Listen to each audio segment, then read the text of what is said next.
protect yourself at all times, obey my commands at all times. Good luck to both of you. Touch them up.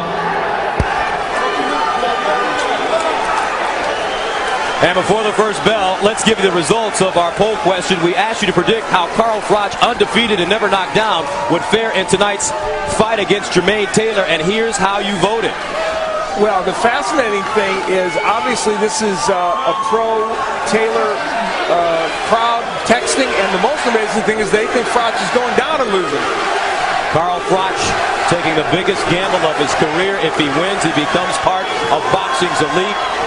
If he loses, he goes back home with nothing. Jermain Taylor, a must-win fight. If he wins, he's right back in the spotlight. But if he loses, his luster will be tarnished, and he has to go to the back of the line. Round one, scheduled for 12.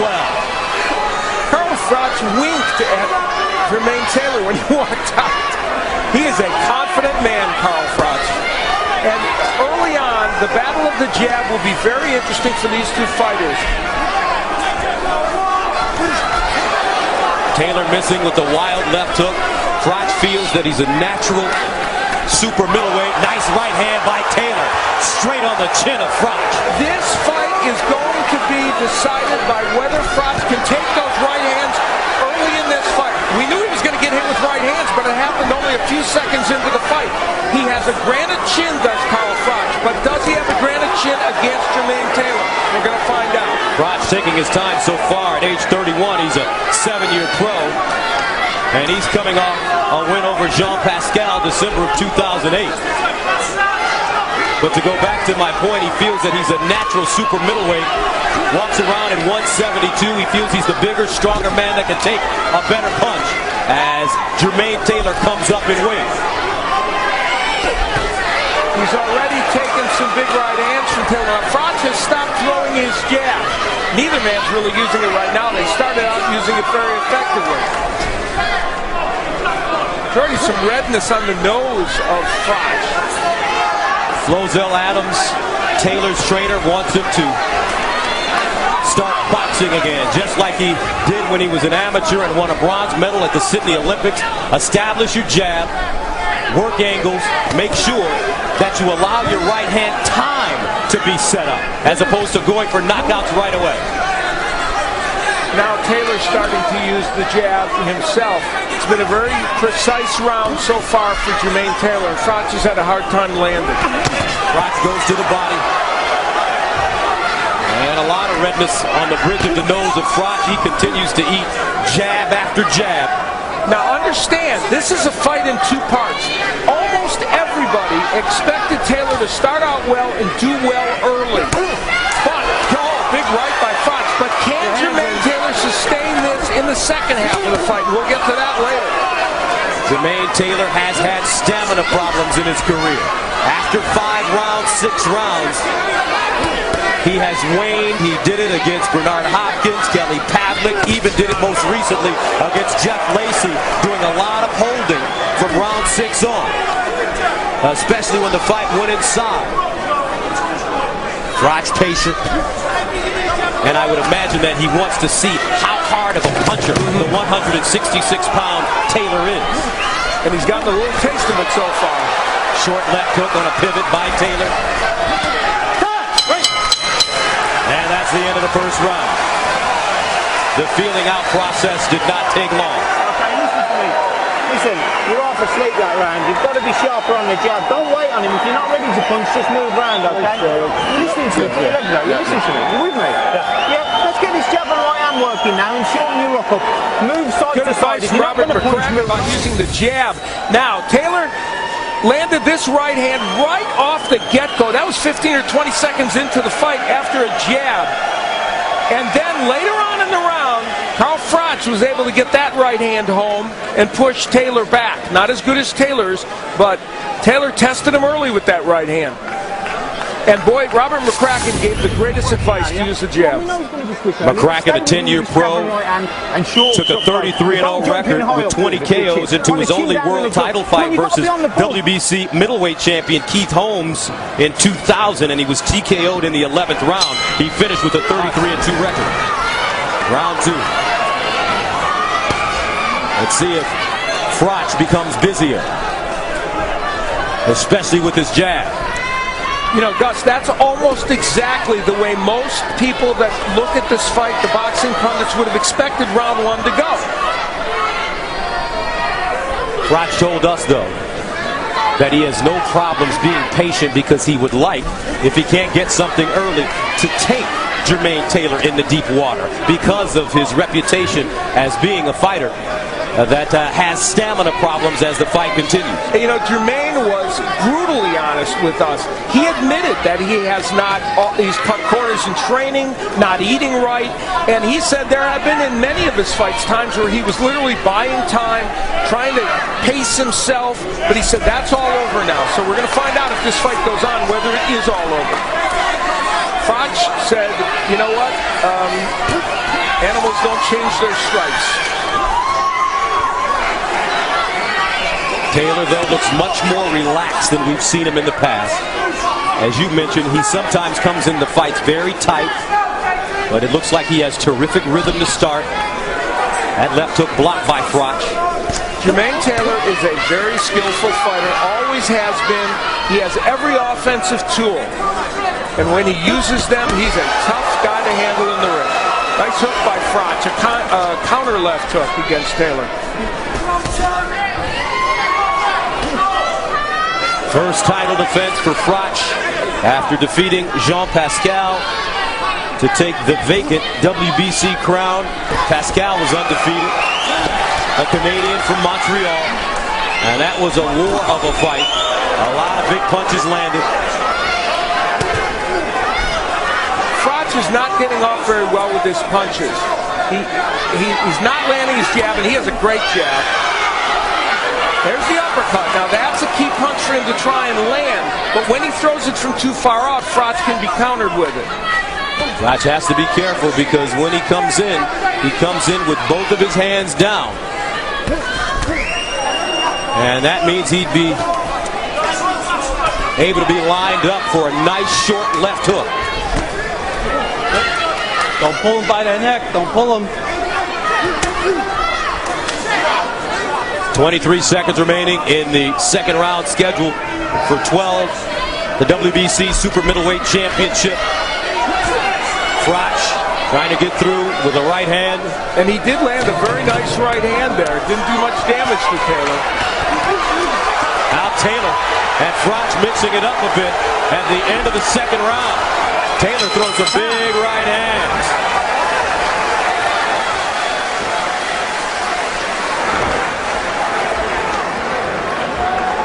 All right, baby, what did you see? Hey, Jermain, go toward his jab. Hey, you get that right hand every time, okay? Stop, mix up your, you going around toward his right hand. Go toward his jab hand. Go toward his jab hand. Just stay same hand your jab though. You're looking good. You're in good shape. Keep that right hand. Hey, you don't have to load up. Keep it tight, keep it short. Working moves, and then let's be busy. Down the middle and short hooks, and when you're there underneath straight away. Don't go wide with nothing, okay? I want it. Yeah, you've nicked that one. It's one apiece, but I need you busier now. Let's start taking the fight out of him, but don't pull out. Get these gloves up and use these gloves to block, all right?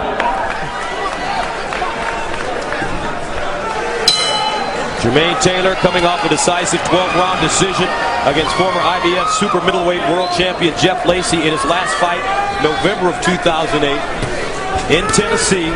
That fight was a WBC Super Middleweight title eliminator and earned him the WBC's #1 ranking and an opportunity at Froch. They just had a clash of heads there a moment ago, and that's the one thing we really don't want to see in this fight, because this is obviously already shaping up as a very interesting and I think exciting fight potentially, and you just don't want a clash of heads that would create a cut. Taylor blocking that 1-2, also blocking that lead right uppercut. Froch with no rhythm. You know, Froch is one of the few fighters that gets away with throwing that uppercut from so far out. Doesn't often get countered, but he's facing a man who's a much better counterpuncher than the people he's been facing.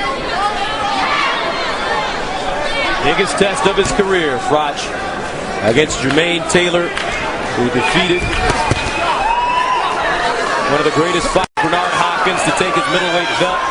and then came back and lost 2 consecutive fights to Kelly Pavlik to have the belts taken away from him. Froch trying to get through.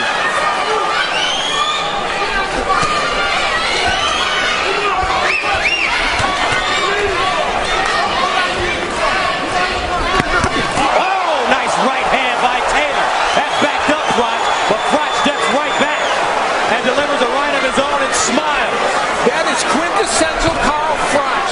You hit him with a monster punch and he comes right back. He did that for 12 rounds with Jean Pascal. That's an important moment in this fight because Taylor hurt him.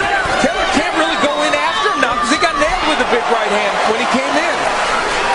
Froch blocks the left hook. Froch starting to get his confidence now. Taylor continues to pop the jab.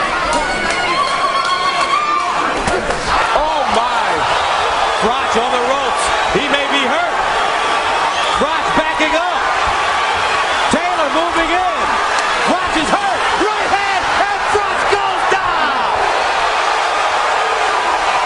4, 5, 6, 7, 8. All right, let's go. It's the first time he's been knocked down in his career. 26 seconds left. Can Taylor finish him? Taylor has him wounded. Remember the Kelly Pavlik fight where Taylor did not finish it and it came back to haunt him. 10 seconds. And Froch, another right hand left hook. Froch wobbly. And that's the end of the round. Bad intentions. One of the best rounds Give me the ice pack. for Taylor Listen to me. in quite some Legs time. out. You had that round under control and then you went for a big shot and left yourself wide open. Listen to me. You've got to get tied here. You're coming out and you're pulling your head up and you're sticking your chin in the air and he's just coming back at you over the top. One, two. Yeah, because you're loading up and you're looking for big shots and you're pulling out with your chin in the air. You've got to get your chin down, you've got to move your head and you've got to get these gloves up after you punch. He's punching back.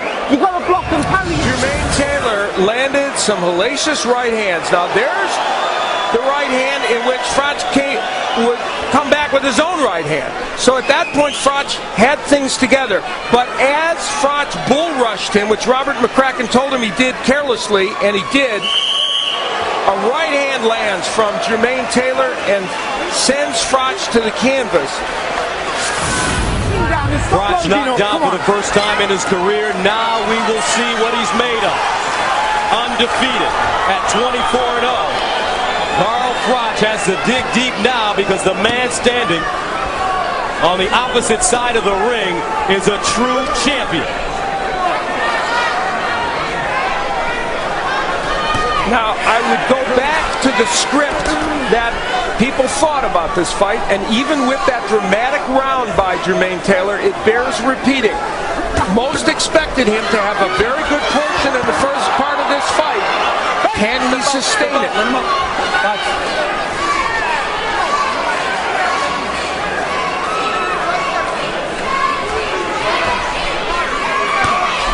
Now the Froch jab starting to become a little bit of a factor.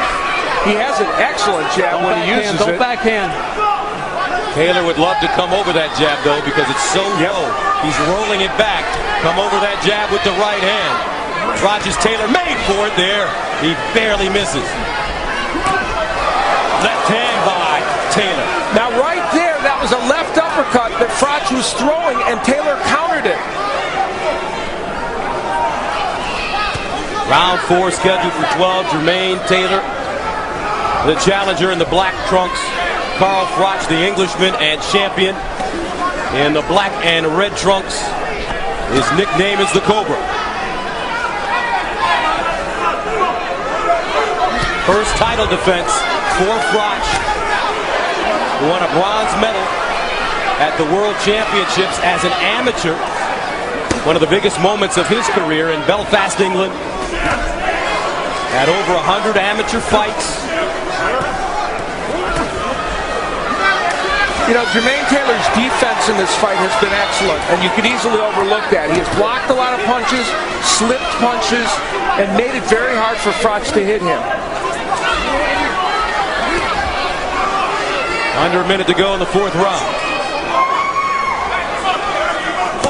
Taylor, very relaxed through 4 so far. You know, Jermain Taylor has not scored a knockout since 2005, which is a fairly long drought. Now, during that time, he's fought nothing but champions or former champions. So he's had a tremendous, punches in front, don't hit behind, okay? tremendously good list of opponents in front of him. Hey, don't watch that elbow. Keep that elbow in. Uppercut blocked by Froch. Let him out. Let him out. Step back. Step back. Under 10 seconds to go in the 4th round. Scheduled for 12. Froch, Taylor, and they are banging. Time.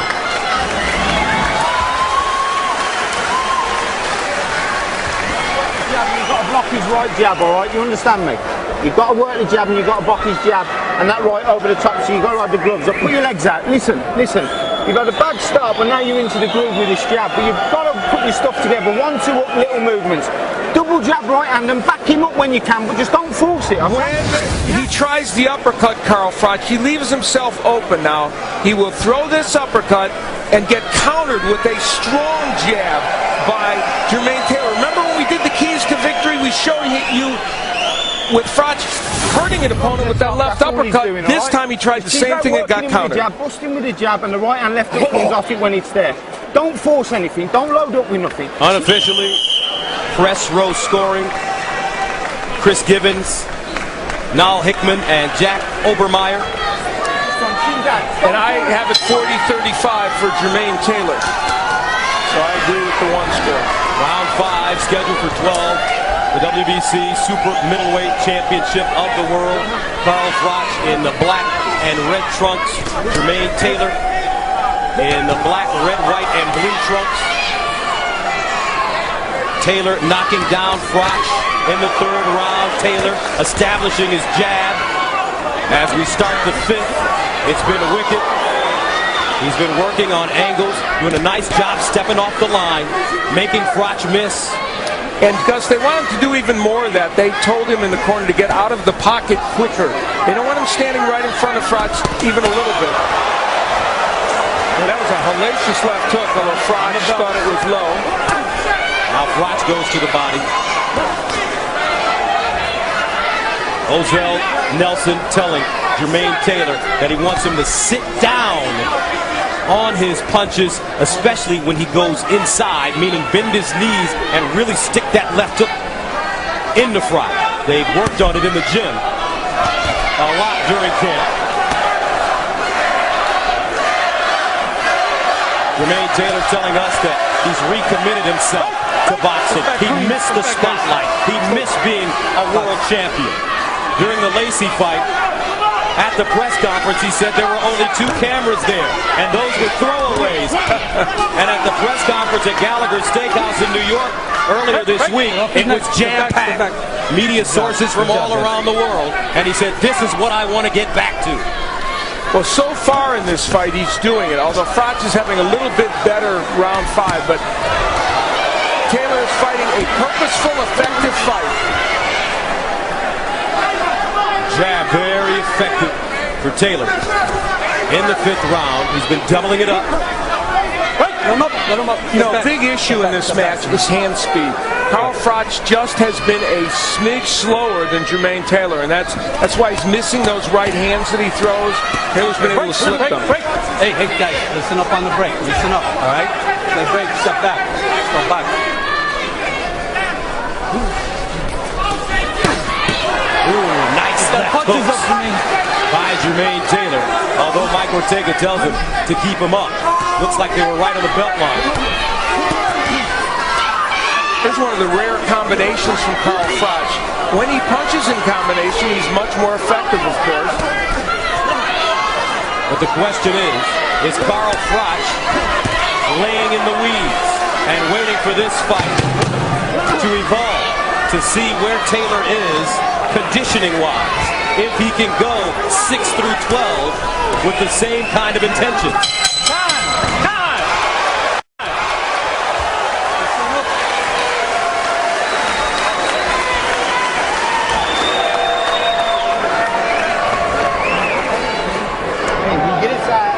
want you to bend your freaking knees and let's both sides of the body. All right. Both sides. And come out on the side. Don't pop up, back up in the middle. Both sides.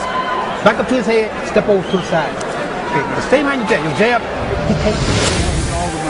Jermain Taylor going downstairs with a big left hook that landed, well, that one did land below the belt line, as you can see. So that one, I think Carl Froch had a case that one landed a little low. I don't think it was intentional by Taylor. He was just trying to go to the body, but it did land a smidge low. Jermain Taylor, the former undisputed middleweight champion of the world, moving up to 168 from 160. Keep it clean. All right, Carl, let's keep it clean. Let's go. First title defense. Taylor telling us that after losing to Kelly Pavlik twice, he had to sit down, reevaluate his career, and what came out was that he wanted something again. He wanted to be a world champ. And back in the back of his mind, remember when he told us, Al, in the darkest part of his mind, he wants Kelly Pavlik again because he feels that he's better than Kelly Pavlik and he can beat him if given another opportunity. That's one of those challenges still out there. And many wondered if he would be, nice jab by Taylor as a counterpunch. Many wondered, could Jermain Taylor be hungry again? He said, I'm hungry to win a title, and I think the other thing he's hungry for is to try and beat Pavlik.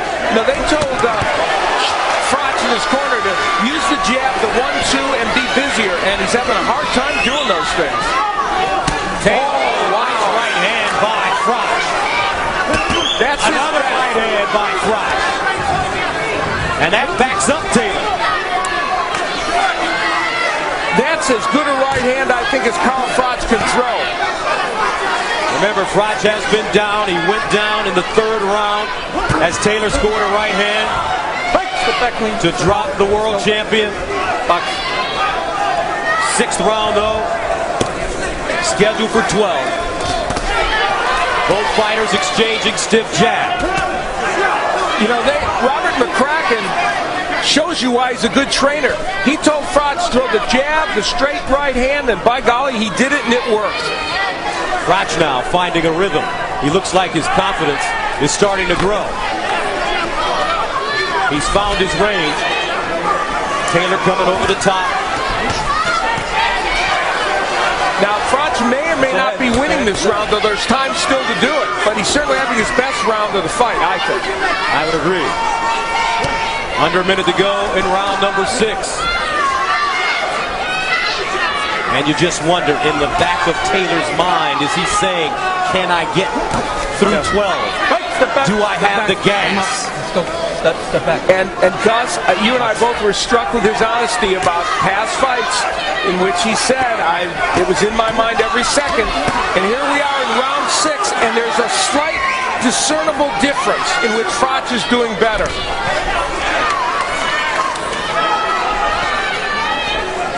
Haunting memories for Jermain Taylor. Step back, step out, step out. Now watch your head inside, both you guys. Round 6, a much closer round.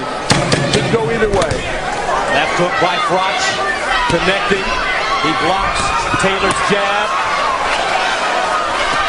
Taylor, nice work at the end of the round. That's it.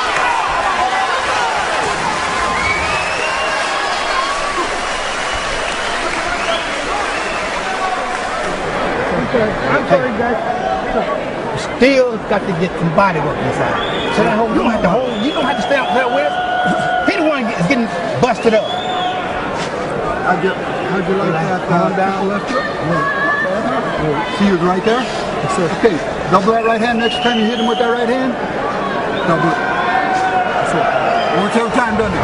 Carl Froch finally was able to get the right hand, and the jab sets up that very good straight right hand. Taylor took this punch very well. I mean, this is a beauty. And again, the jab, the key to that punch landing. And at the end of the round, Jermain Taylor trying to rally as they both exchanged kind of a wild punches. Halfway through this title fight, the champion, Carl Froch, needs to rally if he wants to keep his belt. Froch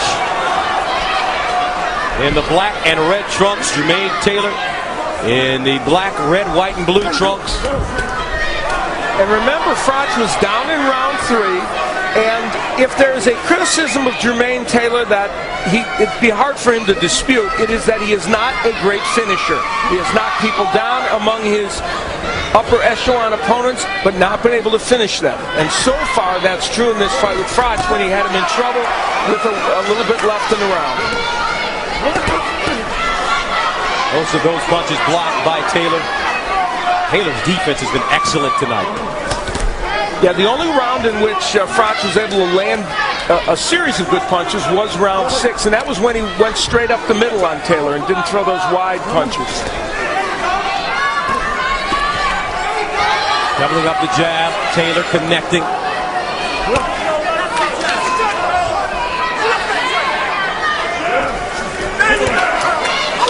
And you know, that right hand that landed in round 6, which was a great right, and there's another one. The question will be, could those right hands have more impact in round 9 or 10?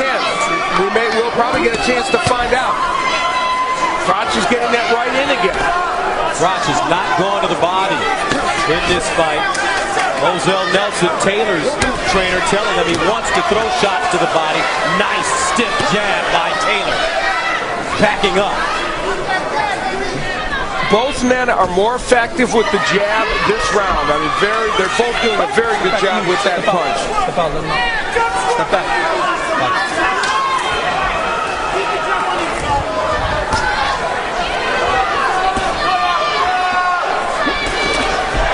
Left hook by Taylor. Knocks Froch off balance. One of the things in this fight is that Taylor has a more diversified attack than Carl Froch. The left hook is a perfect example. His left hook much better than Froch. Once upon a time, Jermain Taylor was considered the future of the 160-pound division. He lived up to the expectations for all intents and purposes. He really did to a great extent. You know, he beat a legend of Bernard Hopkins, defended the title several times, and lost to a very good champion in Kelly Pavlik. Froch trying to rally at the end of the 7th round. Got him behind the head. Be careful. Time. And that's it. Listen, son. You just got to keep working him with that jab, and your right hand will come off it, okay? Your right hand's going to come off it. Chin down and bend your knees when he punches back, okay? They'll go over the top, but if you pull out and stand up tall, he'll catch you back. Use your right glove to block his jab, okay? Not now and again, because he'll jab you every now and again for no reason, okay? Ice bag on his head. Right glove to block his jab. How are we doing? Oh, suck a tall his jab hand. Keep him turning. Punch move is beautiful, okay? That double right-handed work and the body shots will work. Well, McCracken talked about using the right hand to block the jab of Taylor because he keeps his left hand so low. There is the jab that they're talking about. He does not bring his right hand over. If you keep your left hand low, like Carl Froch does, you need to employ the same defense Kenny Norton and Archie Moore used to use. Bring your right glove over to block your face. He doesn't really do that. That's the crab, or as Archie Moore would call it, the mongoose. Round 8 scheduled for 12. For the WBC Super Middleweight Championship of the World, Jermain Bad Intentions Taylor, Step back clean. former undisputed world champion at 160 pounds. He's been in wars. Bernard Hopkins twice, Kelly Pavlik, Winky Wright, Corey Spinks. Now Carl Froch as he moves up to 168. Froch from Nottingham, England, making his first title defense. There's a change in this fight. Froch is getting that right hand in. He is starting, I think, to make an impact with Jermain Taylor. I really do. Is Taylor slowing down? Froch. Oh, yeah. Hit Taylor with a looping right hand. Taylor stumbled. I don't know if he tripped, but he did. And here's the record for Jermain Taylor and Froch. Past 7 rounds. And mind you, they both have very good records. And Froch, of course, obviously undefeated, has never lost. It's not as if Taylor has been bad in the last part of fights. It's just he's not as good as he is early in fights. So he's gotten wins, but this round 8 is a perfect example. Froch is winning this round, and Jermain looks like he's buying time. Nice stiff jab by Froch. Taylor. Froch has a problem with his right eye. He's kind of blinking on it. Taylor not as busy. Double jab by Froch. Taylor waiting. He may have been hit with something, Al, and he's trying to clear his head. Yeah, I think he was, Gus. I think those right hands early that Froch landed in this round did stun Jermain. Taylor backing up. He has it backed up. Now he's on his toes. Taylor is foggy. He's trying to clear his head and buy time. Froch continues to come forward.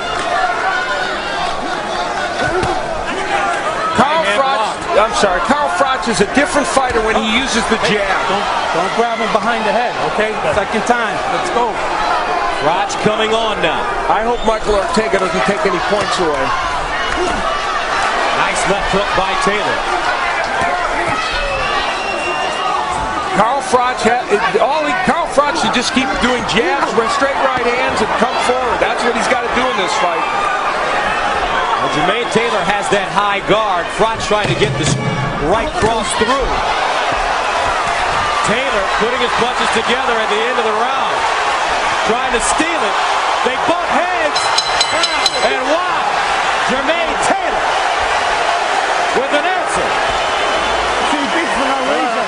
Sit down. You're loading up. That's the only time he's catching you now. You're loading up for no reason. Put your legs out. You're getting on top and then you load up and you ain't got him. You've got to box him. You've got to listen to what I'm telling you. You ain't got him. You've got to box him because anything big is going to count you. You've got to listen to what I'm telling you. Every time you load up, he hits you back and makes you look silly. You was controlling the round there and you let him nick it at the end because you opened up with big swings. That's 10 I thought. Have a go. Listen to me, son. I'm telling you, just keep boxing. Robert McCracken is so right. When Froch got all off balance and threw these ugly shots, that's when Jermain Taylor was able to use his hand speed to get him. And that left uppercut was a monstrous punch by Jermain Taylor. And that shook Froch at the end of the round and made Jermain Taylor pretty animated about what he did. Watch behind the head now. Round 9. But that was a Froch round. Scheduled for 12. Froch in black with the British flag, Taylor in black with the U.S. flag. I don't think Carl Froch should throw another left hook for the rest of this fight. I mean, I wouldn't even try. I'd throw jabs, straight right hands, and nothing else because that's what's working. And I sure wouldn't throw any uppercuts. I'd love to see Froch try to change up his right hand instead of throwing it as a right cross. Taylor's guard is so high, if he could loop it around, he may find some success.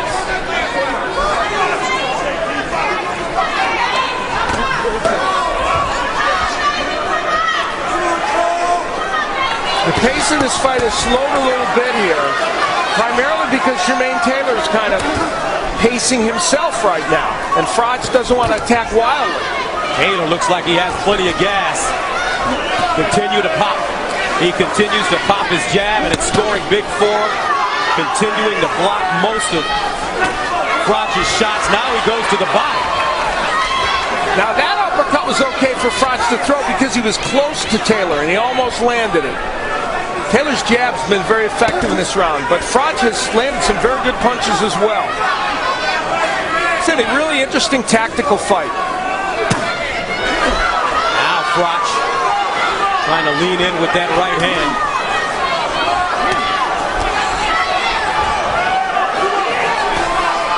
Some redness in the left eye of Froch. Also, it's starting to swell up a bit. Taylor, left hook, right hand combination.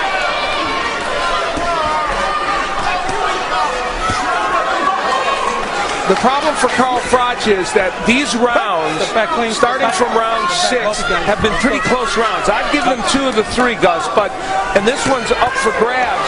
But his problem is he may have dug such a hole for himself in this fight that it's going to be tricky for him to come back. Break, break. Step back. Watch your shoulder. Watch your shoulder coming in. And from round 6 through round 9 here, these are pivotal rounds in terms of how the judges are scoring it. Froch trying to jump on Taylor now, pins him on the ropes. Break. Step back. Watch your heads, guys. Watch your head. Pull your head back. Step back. Step back. Step back. Let's go 19 seconds to go in the 9th round.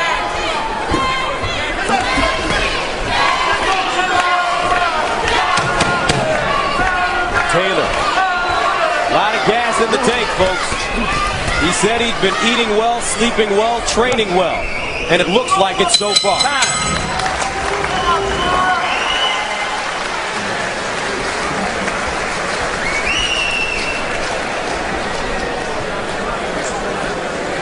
And you've got to move, make him miss, and you've got to go back to him. Do you understand me? He's not going to do that, is he? Yeah, but you've got to be busy. You can't let him hit you with the eye-catching punches and steal the round. We're not doing any work. You've got to be really busy, and you've got to shorten them up underneath, okay? Listen, we need big rounds here, okay? Because of that knockdown and 1 or 2 rounds, you're probably 2 or 3 down. Come on, babe. In the middle and keep your output up better. I want them bells. Come on, come on. Let's go out and work then. Let's go out and work then. Let's work. Who rounds it? This is 10th round right now.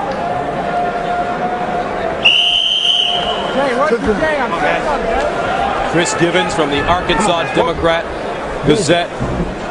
Noel Hickman from the UK Daily Express. Jack Overmeyer from Boxing Digest have Taylor in front comfortably. Well, 1 has him comfortably, 2 pretty close, and I have it 87-83 along with Givens.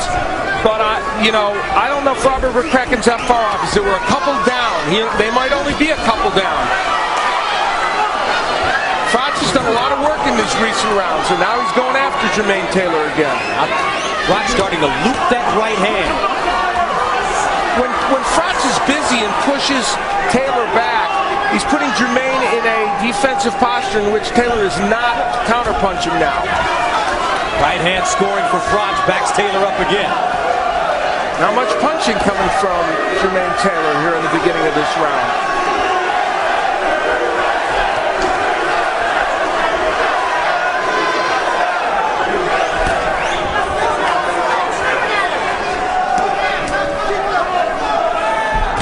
Froch is winning the battle of the jab now. Taylor's jab, when he throws it, it's very effective and it's hard, but Froch is throwing more.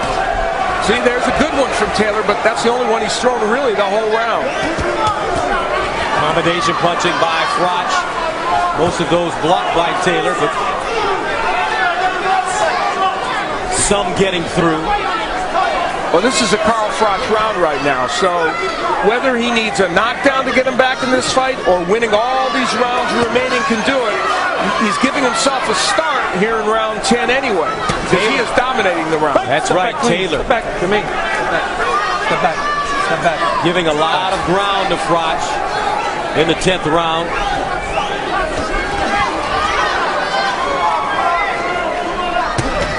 Right hand connecting by Taylor, and he doubled up the jab as he stepped back, a Froch right back at him. And you know, Robert McCracken made the point, oh, nice right by Froch. Taylor lands what he called eye-popping punches, and that could negate all the good work Froch does over the course of the round. But this round, this has been the single best round of Froch in the fight. Froch starting to go around Taylor's high guard. Taylor lead right hand, gets through. And that time Froch did something interesting. He slipped one of Taylor's punches, which he doesn't always do. Froch does have a great chin. Left hook connecting for Taylor. That buckled Froch. You know, I think the left hooks have been the most powerful punches for Jermain Taylor. He landed some really nice right hands early, and one of those rights put Froch down. I think the lefts have hurt him too. Froch going down in the 3rd round. Stay off his neck. Stay off his neck. Time.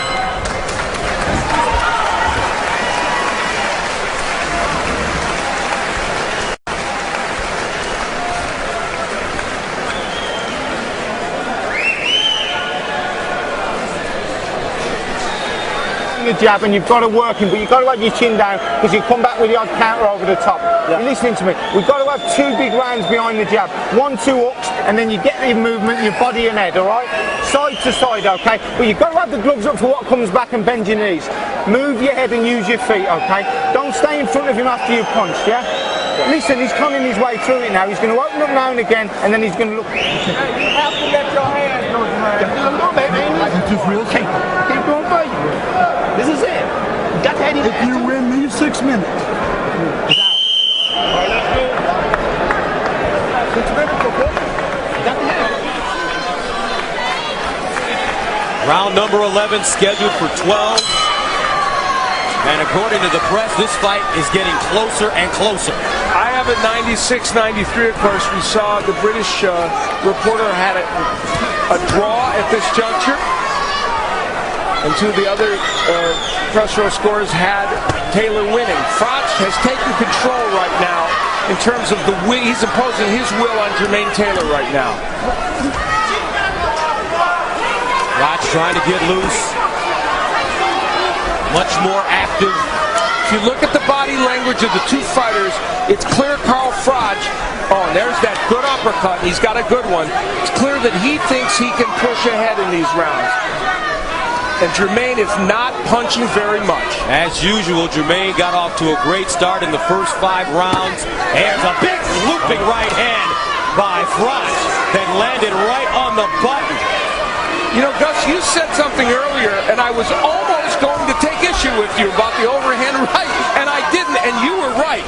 When he loosens that right hand a little bit and takes it around, it's helping Carl Froch. It really is. Because he was landing it up the middle, but then it did start getting blocked, and then looping it really helped him. So look, you won our first dispute. That's all right. Some blood coming out of the nose of Taylor. Uppercut by Froch. Double uppercut. Now Taylor wants to hold on. Jermain Taylor, ghosts of past losses are starting to creep into his head. But look at him come back and put together a combination. Left hook by Taylor. He's digging deep. This is looking like the Jean Pascal fight that Froch had. Froch to the body. Taylor blocks the left hook. Uppercut, right hand, Froch pouring it on. He wants to keep this title and take it back to England and become a superstar in his country. Taylor pivoting with the jab. Taylor right hand chopping down. They're giving and they're taking. Round 11. The uppercuts by both men have been fantastic to add to all those other punches. Taylor with the right hand. 25 seconds remaining in the 11th. Wild can opener by Taylor. Let's go. Step back. Step back. Jermain may be running out of gas. But he's still throwing bombs, but I don't know if he's landing as many important punches as Froch in this round. That's the question the judges will have to answer. It's Froch coming forward. Oh, that was an excellent and exciting round.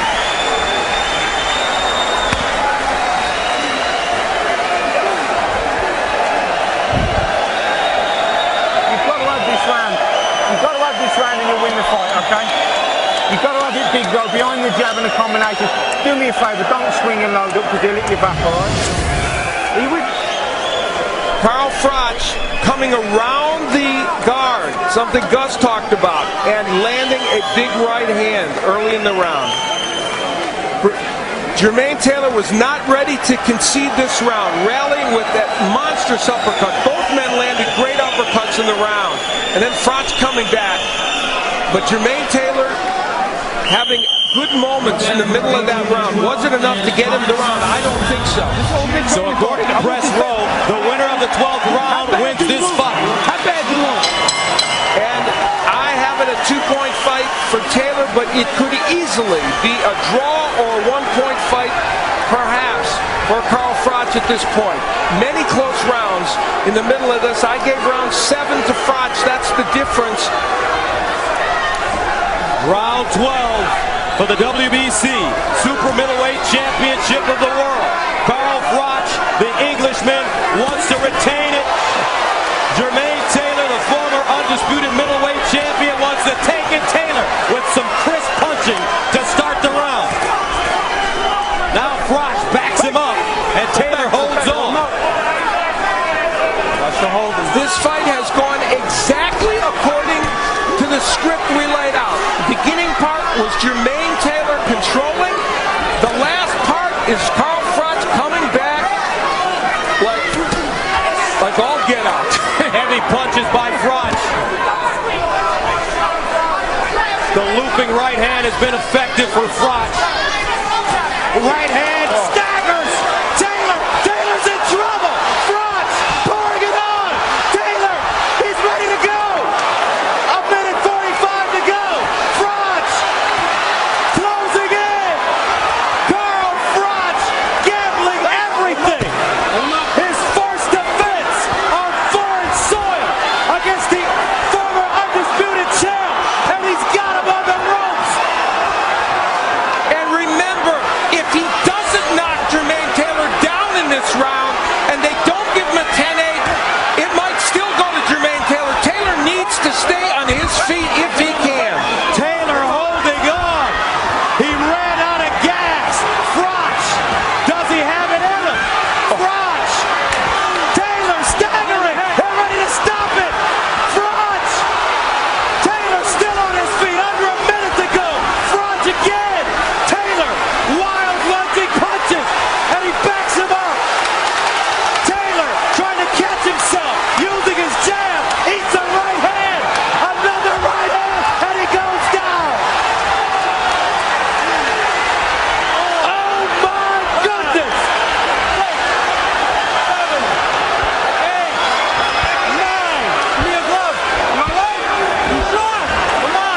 30 seconds left. Can the former world champion hold on? Taylor in trouble. Froch punches and punches, and it's over. I'm going back to England, Mom, and I'm keeping my title. Carl Froch shocks the boxing world as he stops Jermain Taylor in the 12th round. What a fight!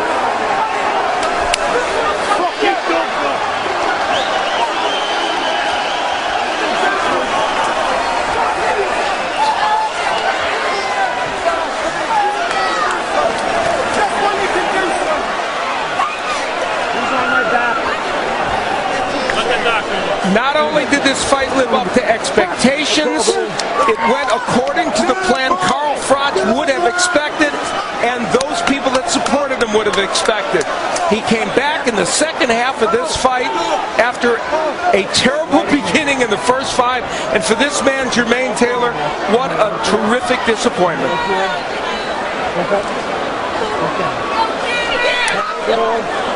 In the end, Dude, you almost did. You pulled it out Jermain like a champ. Taylor Come on.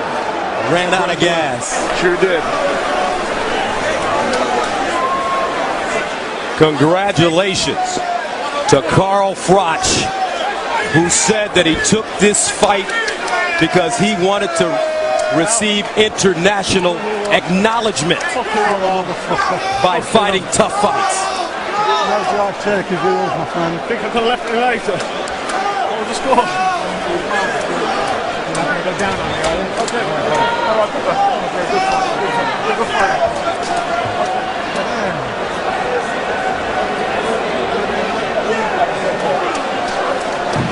I don't know why I've been doing it myself.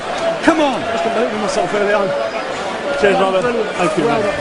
It was an astonishing 12th round. Taylor had been in trouble most of the round, but if there had been no knockdown, there was concern that he'd still be in trouble about a decision. That knockdown is what gave Carl Froch, even if this fight had ended, a good